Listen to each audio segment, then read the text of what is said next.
Baik pemirsa, kembali lagi saya Silve bersama Anda di program Bincang-Bincang Podcast Saranet untuk sesi yang terakhir. Ya, semakin hangat dan semakin luar biasa kedua narasumber kami, Pak Boni dan juga Pak Flori. Nah, begitulah kira-kira kalau pawangnya ya. Pawangnya mulai bicara pasti dia tahu detail dari A sampai Z-nya. Oke, baik Pak Boni. Nanti ini kan festivalnya melibatkan teman-teman ya, misal UMKM pengusaha kopi ataupun ada peserta personal misalkan. Nah, teman-teman panitia pasang standar tidak untuk mengikuti festival ini? Seperti apa konsepnya? Ya, jadi begini, sebenarnya standar yang mau kita jual mengenai festival kopi ini, yaitu berdasar pada kesepakatan bahwa kopi ini harus menjadi produk unggulan di NTT khususnya di Flores. Lalu yang kedua, bahwa sudah kesepakatan kopi harus menjadi suatu destinasi baru di Flores ini, betul. Selain tadi Komodo itu. Nah, berdasarkan dua hal ini maka ukuran nanti akan kita harus capai itu. Apakah betul memang nanti itu kopi kita yang produk unggulan ini semakin dicintai oleh terutama oleh masyarakat Indonesia dulu lah, NTT dulu lah, NTT dulu lah. Dia menjadi tuan rumah di daerah sendiri. Ya betul. Lalu kemudian masuk di dalam ekosistem kopi Nusantara. Ya, betul. Itu ukuran yang pertama. Lalu yang kedua juga harus memberikan dampak ekonomis tadi itu bukan hanya kepada bijinya, tetapi bagaimana wisata kopi itu misalnya menanam pohon kopi sudah merupakan pendapatan. Kemudian ketika kopi itu berbunga itu juga ada semacam ritus adatnya yang dijual menjadi tujuan wisata.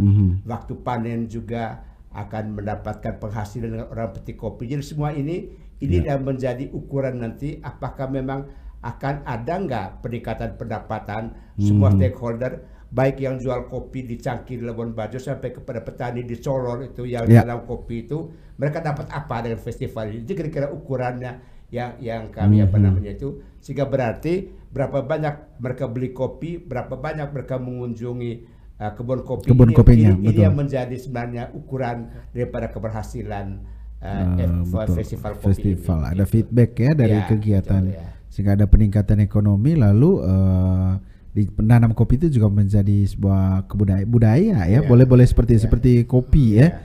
Sekarang minum kopi itu sudah jadi budaya. Katanya kalau minum kopi bisa lambung, tapi ternyata ya gara-gara kopi dicampur gula. Itu makanya lambung. Tapi bukan kopi manis, bukan kopi gula, tapi kopi manis. Kasihan gulanya. Nah, begitu kena diabetes, ya yang dituduh gula. Ya baik. Oke Pak Flori, ini seperti apa nanti acara dari misalkan hari pertama, hari kedua, hari ketiga kira pra-event, pasca, lalu pas eventnya itu. Kan 3 tahapan ini, ada pranya, ada event pas hari hanya, lalu pascanya itu seperti apa format kalau acaranya? yang pra-event kan sudah mulai berjalan sekarang. Mulai dari launching ya. Betul. Kemudian nanti hari kedua itu nanti ada business matching. Hari pertama lah. Hari pertama business matching ya. Business matching, semua urusan diskusi segala macam itu itu dilaksanakan hari pertama. Hari kedua itu kita lebih kepada usaha misalnya yang ramenya. Yang ramenya itu nanti 10 ada rencana kita program 10.000 cangkir. Itu minum kopi 10.000 orang ya? Ya, minum kopi 10.000 cangkir kopi gratis. Moknya nanti ambil dari mana? 10.000 cangkir kopi, kemudian ada makanan tradisional itu di situ. Oh, di hari kedua itu ya? Hari kedua, sekalian nanti di situ kita launching namanya indikasi sertifikasi indikasi kopi robusta. Kopi robusta. Itu kita sudah terima dan sekarang dititipkan di gubernur, dan nanti Pak Gubernur menyerahkan kepada Bupati di Tiga Manggarai ini. Itu salah satu kegiatan nanti. Itu di hari kedua. Itu di hari kedua. Sekaligus pengumuman lomba tadi. Kan ada lomba destinasi kebun kopi, ada lomba kedai kopi. Itu kita umumkan. Kita umumkan hasilnya di hari kedua. Gitu. Nah, di hari ketiga itu adalah mungkin jangan lupa Flori mengenai JS tadi itu. itu juga kita buat untuk meramaikan suasana. Kita sore harinya ada namanya Ruteng Jazz and Coffee Town. Jadi ada penyanyi jazz internasional yang akan datang di sini nanti untuk meramaikan suasana festival kopi ini. Di Ruteng gitu. Itu dia nyanyi ya. Betul. Itu di hari kedua. Di hari ketiga itu adalah visiting. Jadi berkunjung ke tempat yang tadi menang itu di festival kebun kopi tadi. Misalkan lokasinya jauh harus ke sana? Iya, harus. Kita fasilitasi. Kita fasilitasi undangan-undangan yang kita datangkan tadi itu yang berminat untuk datang ke tempat sebagai pemenang itu tadi. Kita fasilitasi mereka karena tadi kita mau itu menjadi tujuan wisata baru. Gitu. Jadi kita akan fasilitasi, panitia akan fasilitasi mereka untuk berkunjung ke sana di hari ketiga. Di hari yang ketiga. Wah, itu keren itu. Nah, kalau misalkan ada musik jazznya lalu kemudian ngopi bareng kan ini. Keren. Lalu acaranya itu apakah nanti di lapangan Motang Roa itu menggunakan stand-stand kecil atau bagaimana dia punya konsep? Konsepnya begini, pasti ada nanti panggung besar. Ada panggung dan ada stand. Panggung itu tentunya sebuah atraksi di situ khususnya mengenai jazz itu pasti punya panggung yang bagus dengan sound system yang memadai dan juga sebagai pemanasannya itu beberapa penyanyi lokal kita coba sudah mulai masukkan sehingga memberi juga peluang kepada penyanyi lokal. Sedangkan stand itu nanti bisa pameran, orang bisa jualan macam-macam. Jadi ada kombinasi antara yang ditonton dan ada yang bisa dijual belikan. Di situ ya konsepnya. Nah lalu untuk misalkan untuk mengisi acara itu ada kemungkinan misalkan pada hari pertama itu ada, kedua, ketiga sampai terakhir itu malam hiburannya ada?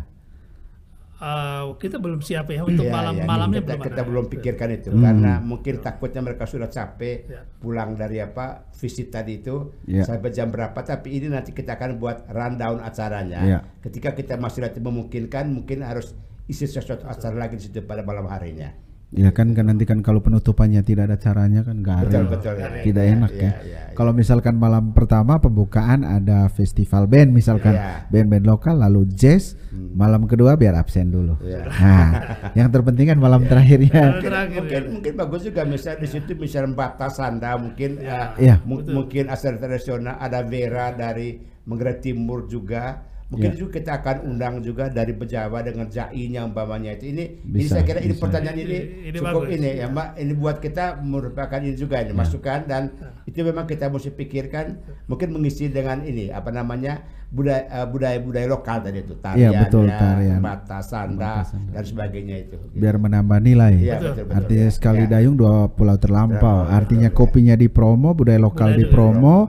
Lah begitu juga kalau makanan tradisionalnya tadi kan ada kulinernya seperti kolo apalagi seperti tibu. Kita tadi makan nasi bakar ya? Nasi bakar. Oh nasi bakar itu ya. Bukan kolo tadi. Bukan kolo. Karena saya lihat kok ada bekas bakar. Oh ini yang namanya nasi bakar. Ya enak. Artinya event ini kan kemudian mau menunjukkan bahwa budaya itu tidak hilang ya selama masih ada para pelakunya. Nah begitu juga kopi. Nah bagaimana kemudian kita menjadi brand kopi misalkan kopi Colol atau kopi Manggarai atau kopi NTT harus bersaing lah dari kopi-kopi yang saat ini menjadi brand di Indonesia. Ya baik, itu tadi ya beberapa hal yang sudah disampaikan oleh panitia Festival Kopi Manggarai. Kebetulan Pak Boni ada Ketua Kadin, lalu Pak Flori bendahara panitia. Pak Boni masuk panitia juga ya, ketua. Ketua. Oh iya, ketua umum. Sekarang jadi ketua umum dari panitia Festival Kopi Manggarai. Sedikit Pak Silve. Jadi kalau bisa memang kita mengharapkan masukan dari semua stakeholder, dari media pun menambah acara supaya semakin semarak. Itu saya kira itu juga kami sangat dengan senang hati menerima semua masukan ya. Termasuk misalnya yang kita juga belum pikirkan, di mana ada acara toto kopi segala itu juga nanti kita akan masukkan di mana. Jadi semua yang menyangkut kopi itu terutama mengenai kearifan lokal itu kita coba angkat, tapi di mana nanti kita bisa diskusikan. Nanti panggung yang paling ramai adalah panggung toto kopi. Semua di situ pasti berspekulasi. Aduh bagaimana ini nih? Itu keren itu kalau misalkan itu di gelar. Ya baik pemirsa, kita tunggu saja seperti apa nanti teman-teman akan memformat acara Festival Kopi Manggarai. Harapannya mudah-mudahan ya semua pihak terlibat dan juga dukungan dari berbagai pihak closing statementnya Pak Boni. Oke, saya berharap bahwa forum atau event Festival Manggarai ini benar-benar menjadi suatu perhelatan yang berasal dari kita seluruh rakyat Manggarai, oleh kita rakyat Manggarai dan untuk kita rakyat Manggarai. Sehingga saya pikir disinilah membuktikan bahwa sebenarnya kita orang Manggarai ini semangat untuk maju itu ada, dan menurut saya salah satunya bisa diukur dengan keberhasilan daripada Festival Kopi Manggarai ini. Gitu. Ya, betul sekali, Pak Flory. Closing statementnya seperti apa? Festival Kopi Manggarai ini produk oriented ya, artinya kita berharap bahwa dengan berakhirnya nanti festival ini kita punya destinasi wisata kopi yang baru, kita punya pengusaha kopi yang baru, dan kita punya produk unggulan kopi dari Manggarai ini yang ke level yang lebih tinggi ke tingkat nasional bahkan internasional gitu. Itu yang kita harapkan dari festival ini. Oleh karena itu kita berharap sekali lagi bahwa partisipasi dari semua stakeholders termasuk masyarakat Manggarai untuk rame-rame kita datang dan menghadiri acara Festival Kopi Manggarai ini. Oke, baik, terima kasih. Itu dia pemirsa, kedua narasumber kami sudah sampaikan hal-hal penting ya terkait dengan kegiatan menuju Festival Kopi Manggarai tanggal 1 sampai dengan 3 Agustus 2022 di Kota Ruteng. Nah, ada kegiatan pra-event, lalu pas eventnya, lalu kemudian juga pasca event. Harapannya ada feedback dari kegiatan ini, bangun kembali ekonomi di Kabupaten Manggarai pasca pandemi COVID-19. Harapannya juga wisata kopi menjadi wisata terbaru, lalu kemudian kopi yang kita minum selama ini setidaknya menjadi brand juga di Nusantara. Harapannya bisa tembus ke pasar dunia sehingga ada peningkatan ekonomi, kesejahteraan masyarakat tercapai. Baik, terima kasih. Mohon maaf ada kurang lebih. Saya Silve pamit dari ruang dengan Anda semuanya. Selamat malam dan sampai jumpa.